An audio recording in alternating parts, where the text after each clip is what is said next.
Cowes was treated to a spectacle today as the big boat class of racing yachts kicked off.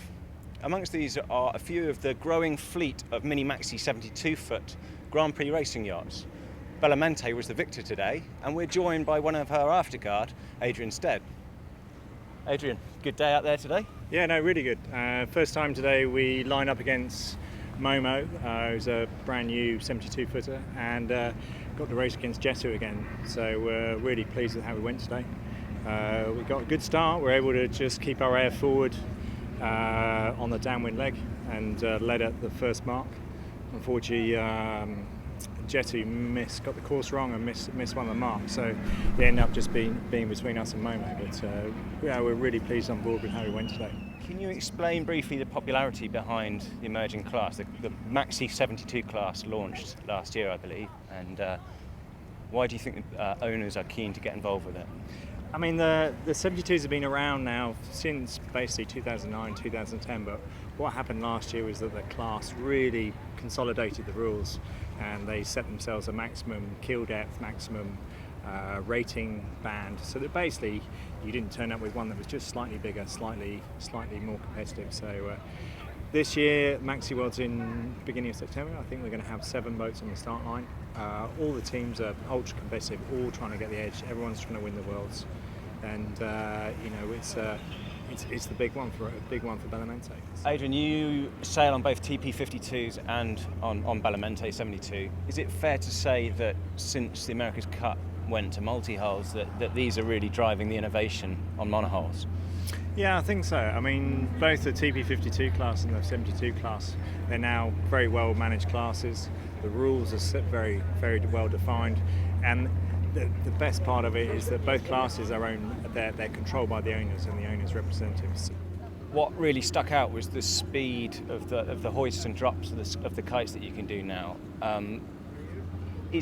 Could you describe that drop-down system, how late you can do it, and whether that is something that will filter down to smaller classes as well?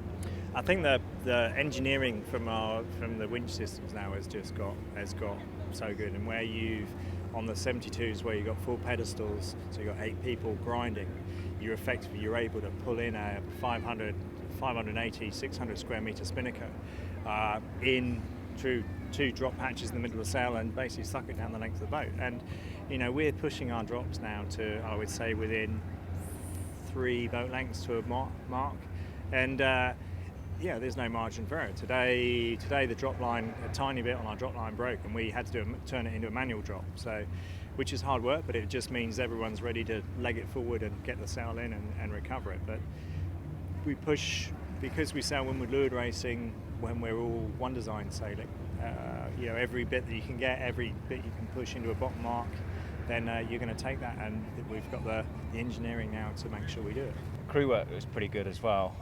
You've got a sort of who's who of rock stars on the Afterguard. How do you, with Terry Hutchinson, Ian Moore, yourself, Mike Sanderson, is there any tripping over each other's toes or anything like that, or it's quite well defined now who does what? It's very well defined actually. Terry Hutchinson and I have sailed together a lot over the last couple of months now in the 52 on Quantum, and Ian Moore I've sailed with a lot over the years, and it's actually, although it sounds like there's a lot, we all have a very clearly defined roles in terms of who does what, who inputs what, and again, every time we sail, every time we race, that evolves and gets better and better, and we have a really good balance, I think, at the moment on the boat with who says what and at what time, and I know how to communicate to Terry if you know if it's important, how to interrupt, or and also how to step back and go, okay, so that's not actually the most important thing at the moment. Does it mean quite a lot to you to sail here on Bella Mente at Cowes in the Solent?